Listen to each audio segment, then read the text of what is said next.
and like I said, next week I'll tell you where, and then in 2 weeks we will be back here. All right. Any questions?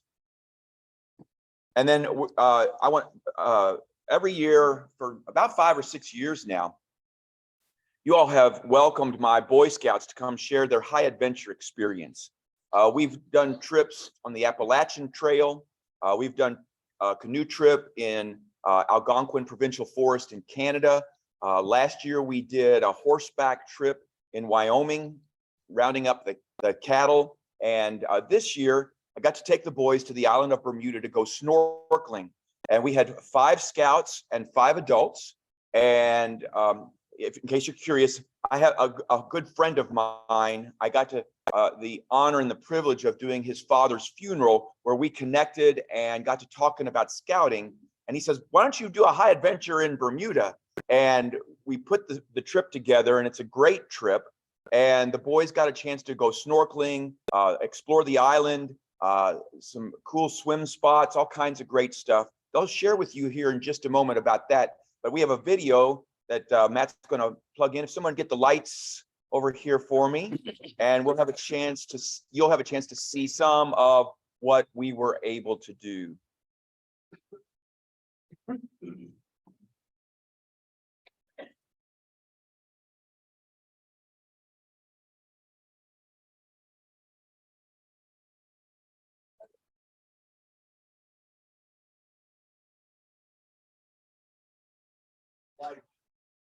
Yes, it's doing exactly what, there's some videos in it too. There's some things.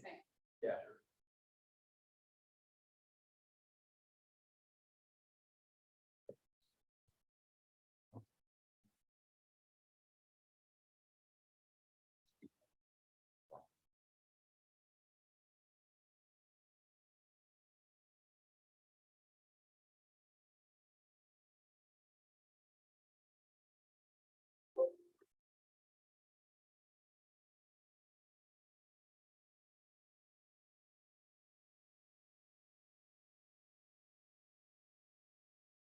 We traveled by bus. Didn't do mopeds No. on the wrong side of the road? Were you in Hamilton? Yes.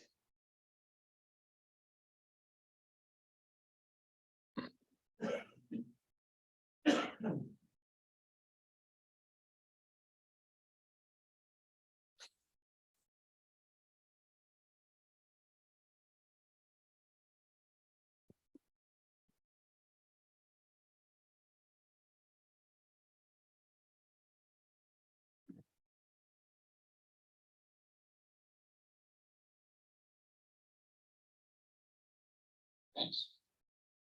Thanks.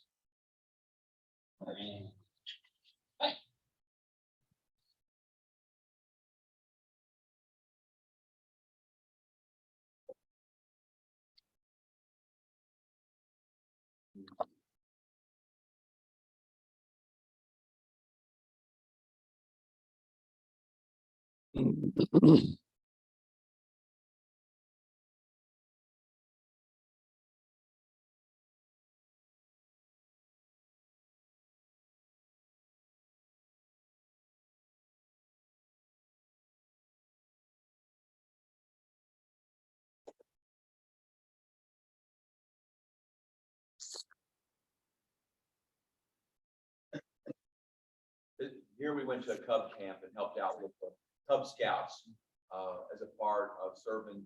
And we always get a big kick out of the Cubs. They enjoy having us there as well. We have a big campfire with skits.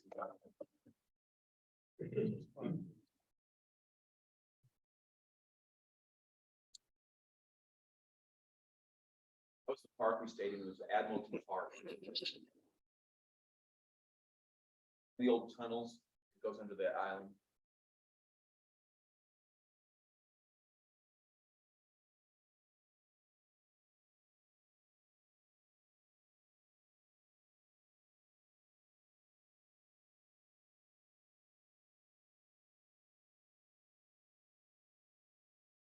One of the boys was acting out.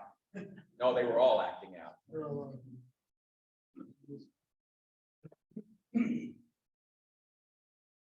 Hey, look at that. One of the leaders was acting out too. We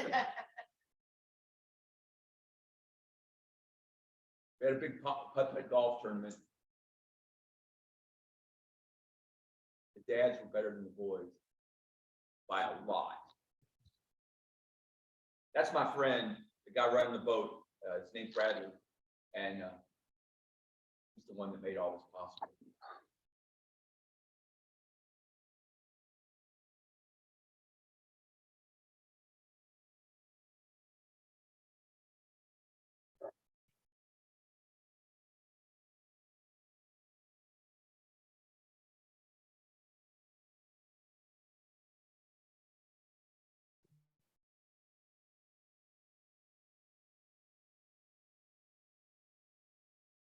That was me, by the way, you couldn't tell.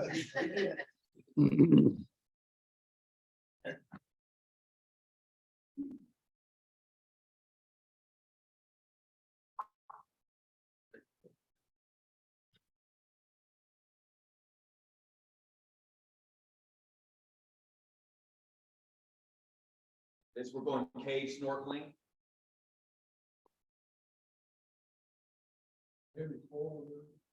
You couldn't tell, it was too dark, but it was, oh, I think, all around the island, yeah, there was a lot of coral.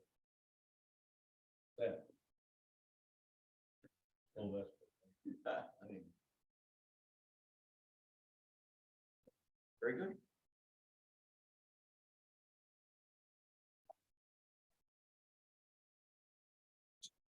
So we have 3 of our scouts here today, and I'll have each one of them introduce themselves to you as they come up. And I've invited them to answer 2 questions. What was your favorite experience, and what did you learn that you will take with you into the future?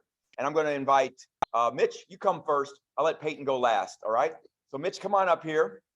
And I think Mitch, you were here last year, weren't you, with the horseback trip? I didn't invite you. My apologies.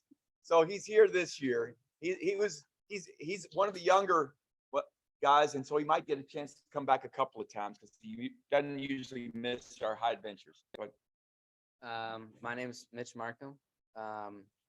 My favorite experience was probably just like the like huge amount of snorkeling we did. That was like the biggest part of the trip was the snorkeling. That's what we did like the whole time pretty much. But it was all fun. We pretty much swam around the whole island.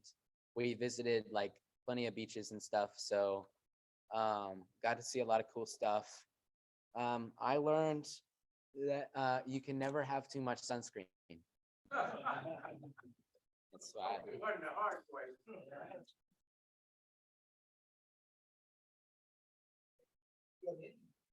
major sunburns.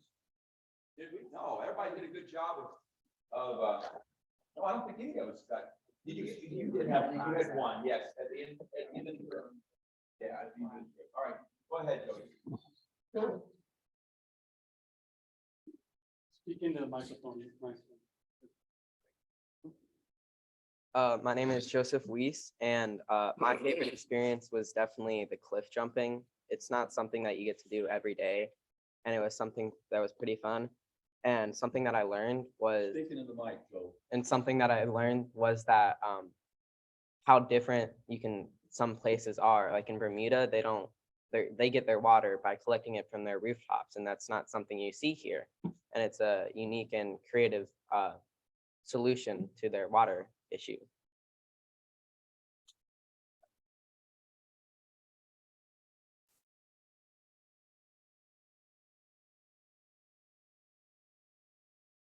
I'm Peyton George. Bermuda was a great trip. My favorite experience was probably Hen Island.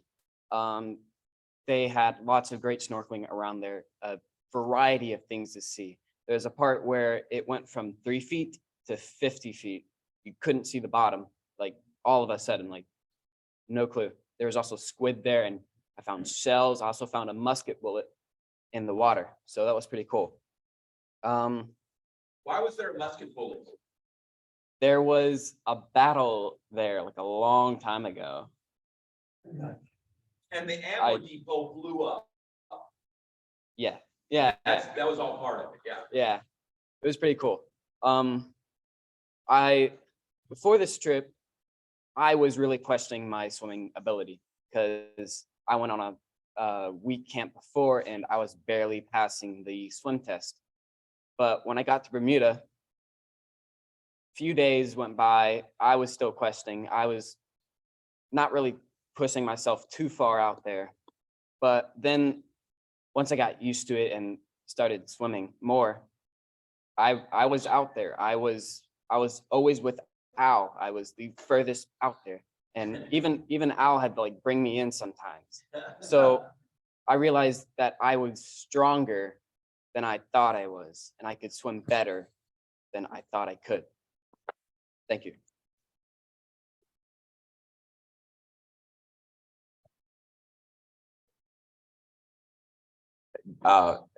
Peyton and I have been, he's a senior, he's headed for U of L, and he and I have been on a lot of high adventures together. And I've seen him grow up, and it's been one of my great joys. Peyton's got a younger brother, so his dad's still stuck with me for years to come. Philip and I have had a great time. This is Peyton's dad, Philip, and his mom, Denise. And Philip's one of those dads that said, "This is great. What are you going to ask me to do next, Al? Are you crazy?" And then he steps right up and he does it again. And I just really enjoy Philip. But whenever we would pull up to a new snorkeling site, I would look over and ready to go, Peyton? He says, ready. And in the water, we were first thing and going to check out what was going on under the sea. So I had a lot of fun this trip with Peyton and really looking forward to hearing great things from him as he goes off to college. There was one of the boys that wanted to be here and he could not make it. And I wanted to tell his story because it's a very profound story. It has a harrowing aspect to it, but everything works out fine. So Sarah, do not be concerned as I tell this story. All right. And Sarah's kind of my scout boss, and she's never heard this story. So on the second day there, we were taking a boat 10 miles out to North Rocks, one of the most beautiful coral reefs you'll see anywhere. It's the nicest coral reef in Bermuda. And on the way out, we saw two Portuguese man-of-war. And a Portuguese man-of-war has an iridescent bubble that sits on top of the water, and then underneath it are the dreaded tentacles. Now, out at sea, they can get 100 meters long, but usually when they cross over the coral reefs and such, they're about a foot and a half long. Well, this Portuguese man-of-war found its way across the reefs of Bermuda and still had about 5 feet of tentacles hanging off of it. We know this because it got wrapped around one of the boys named Jonah. This is the story of Jonah and the Portuguese man-of-war, not Jonah and the whale. All right. And interestingly enough, the Portuguese man-of-war had to bob through about 4 other scouts to hit Jonah right in the middle of where all of us were. And when it did, its tentacles started wrapping around his arms and his legs and across his chest. And he started screaming because it is one of the greatest pains that anyone can experience is a small tentacle sting from a Portuguese man-of-war. He had the stings up both arms, up both legs, and across his chest.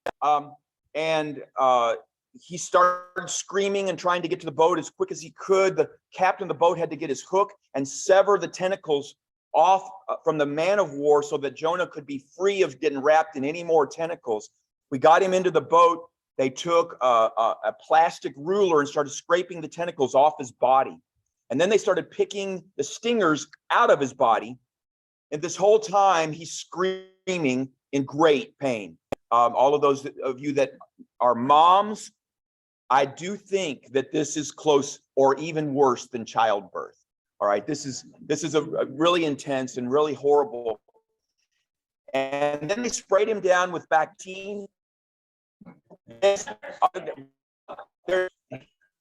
way up there. I have not witnessed any of my scouts go through this kind of pain. I've never seen it before. I've never seen it for anybody, for that matter. And then they covered him with antihistamine spray. And so people were trying to help him, and he just said, "Leave me alone." And about 5 minutes later, I went and sat next to him, and I said, "Do you want to talk, or do you want me to leave you alone?" He was quiet. I said, okay, I'll talk for a moment. I said, I know you're in pain. You are in real pain. This is not pretend pain. This is real, but you're not going to go to the hospital. You have had no allergic reactions. The captain says that you're in about 24 hours, you're going to feel like a normal person mostly, but you're going to be okay. And so he kind of grunted at me, and I said, I know this is going to sound weird, but I'm going to say it anyway. If you can start seeing the humor in all of this, you'll heal faster. And he was quiet for a moment. I said, and so let me tell you what's going to happen here. As you know, when we go hiking, when the boys are bored of hiking, they always say, Al, tell us a story. And I start telling high adventure stories, and everybody listens in because they love the high adventure stories. I said, this is going to be the best story ever. I'm going to call it Jonah and the Portuguese Man of War. And I'm working on it right now. And he looks at me and he grins, this big grin. And then he says to me, Al, can you tell me a story right now? And so I started telling some of our stories from high adventure that I thought he could connect with from the past. And you could see he was starting to calm down. The shock that he had had, which caused him to shake, was starting to stop and slow down. And he said to me, Al, I think God let this happen to me. Well, I was surprised the heck out of me. And I said, Jonah, what makes you think that? What are you thinking? He says, well, I'm only 14 years old. And in my life, I'm going to experience a lot of other hard things. And I'm going to be able to look at those things and say, huh, this is nothing compared to being stung by a Portuguese man of war. And he meant that. That was not just seeing the humor. And it was great response. And I said, Jonah, can I say a prayer for you? You know that whenever we get a chance, we always pray in our troop because God watches over us. And I'd like to pray for your healing. He says, Al, please pray, please pray. So I said this prayer, and then we had docked the boat and we were headed back to camp. We got to camp. He took as hot a shower as he could, which the captain told him to do. He was in the, and then about an hour and a half after we got to camp, I look over at the kitchen and Jonah's in there pitching in, helping to cook dinner. It's about 5:30 now. And I said, Jonah, how you feeling? You're in there cooking dinner. What's going on? He says, I feel great, Al. I said, really? What do you think caused that to happen? He said, well, I think the first aid I got on the boat was a big deal. And I said, you're right. It was. They did a really great job. Anything else you can think of? And he says, yeah, I think your prayer, Al. I think God healed me. I said, Jonah, you're right. God healed you. It wasn't my prayer. It was prayer. Anyone in our crew could have prayed for you. I just did. But anyone could have prayed for you. And so everybody in the crew heard that, and they all got to see the power of prayer for Jonah. And just in case you think it wasn't as bad as I described it, 4 days later, we were at a public swimming hole, and Jonah took his shirt off, and one of the girls that we didn't know saw him and saw all of the stripes of red across his entire body and screamed in horror and said, what happened to him? And he did look awful. I mean, he really did. And I was standing right next to her, and Jonah turns around and he grins because he's pretty proud of himself. He does look really horrible, and he thinks he looks really cool too. And I said, you want me to explain it to her? He says, go ahead, Al. And I explained what happened, and they all just shivered and ran away. And one of the reasons why I love to take the boys on these high adventures is those events happen. Our scouts told their stories, but behind those stories, I got to watch them grow up. When Joseph jumps off a rock face into the water, it makes him feel like a man. When Peyton is not sure he can swim, and then he not only swims, but he swims everywhere, no matter how deep the water is, makes him feel like a man. Mitch, what was the thing that was your favorite experience? It's snorkeling.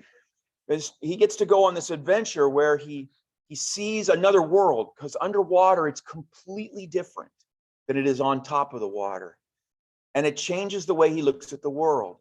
And I get to be a part of all that and help interpret that for the boys. One of the things I always try to do is interpret that through their eyes of faith, that they can see God in a different way as well. And so in conclusion, I really appreciate the opportunity to not only take these, our purpose in Troop 200 is help boys become men through adventure, advancement, and leadership development. I think we do a really good job of that. And I really appreciate the Rotary Club, because you all always encourage me every year. Let us hear what's going on with the Scouts.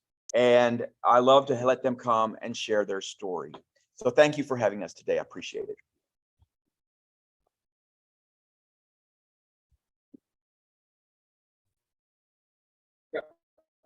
One more quick thing. On what? All right. I'd like to invite, we have a coin, a Rotary coin for each of the boys, and another coin. First, I'd like to invite Philip George to come up, and I want to give you one of our Rotary coins. Thank you for helping me out year in and year out. Thank you very much. Stay up here. Mitchell, if you'll come up, please. I'm going to give him the Scout handshake, which is the left hand, because we're both in uniform. Try to catch me. Yeah, yeah. Just stay up here. Just stay up here. Joseph. I'm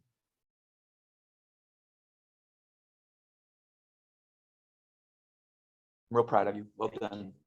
And Peyton.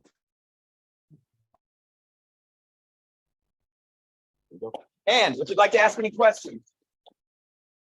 Would you like to ask any questions of the boys, or Philip for that matter? Yeah.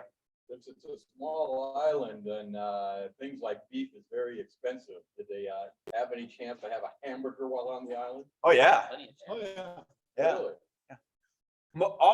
Almost all of our meals we prepared ourselves, and so it's still very expensive. Hamburger is about $12 to $15 a pound, but that's a lot cheaper than going to a restaurant and getting a hamburger. Yeah. So we prepared most of our meals. I was tempted to include it in the video. I had a picture of a 2-liter Pepsi on the store. $6.55. Milk is $16 a gallon. Yeah. It's the coolest creature called sloth.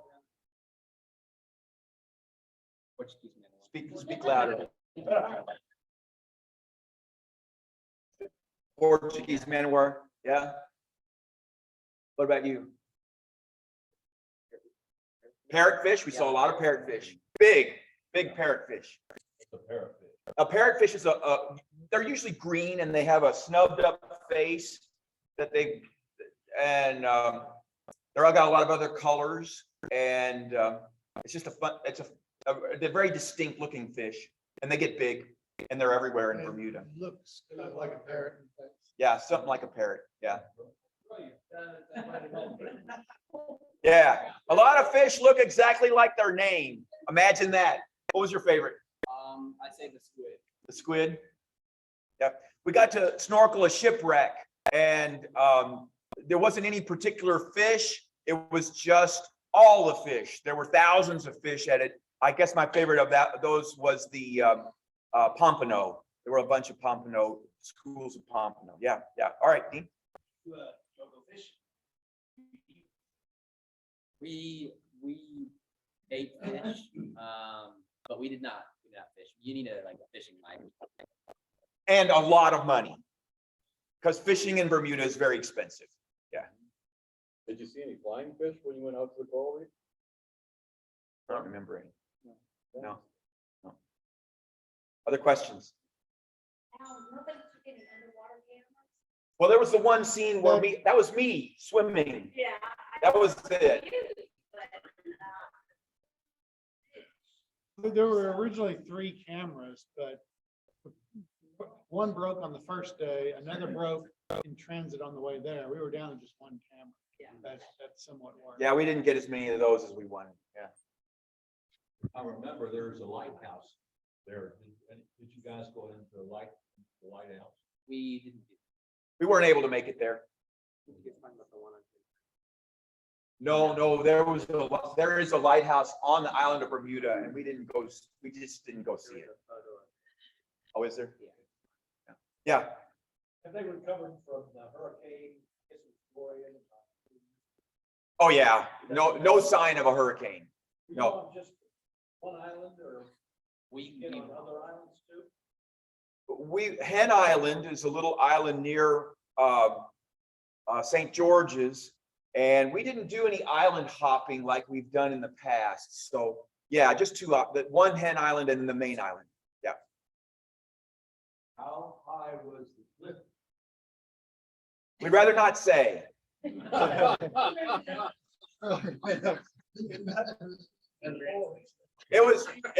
was 5 feet.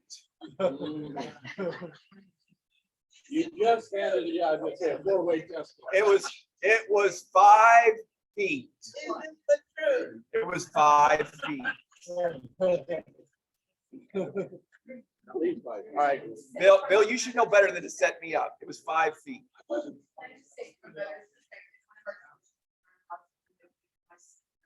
Is every year they go on high adventures and roll down. If they send this photo painted by the sign with Peterson paint or snakes or cliff. And so this year was really funny because I didn't get any of that. What I did get was every video or photo was a kid going in first. And so I had to text my husband and say, hey, can we not send Peyton in first? Is there a troop leader there? And of course, so, later.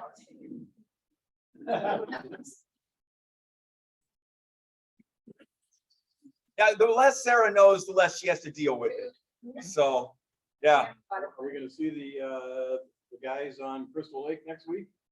Yes. Do you live in Crystal Lake? Are you helping with us? It wasn't invited, but. Let me talk to you later. All right, very good. Yes, we'll be on Crystal Lake next week working on canoeing skills because our first canoe trip of the season is in the Little Miami River in a week and a half, a week from Saturday, 2 weeks from Saturday. Yeah. Yep. All right, very good. Thank you, Al. Thank you, gentlemen. Appreciate it. Thank you for being here. We thoroughly enjoyed your stories. They were very entertaining. And Al, wonderful job. We thank you for what you do with the Boy Scouts. Excuse me. Excuse me. Sorry about that. Okay. I think that's about it. Yep, that's all.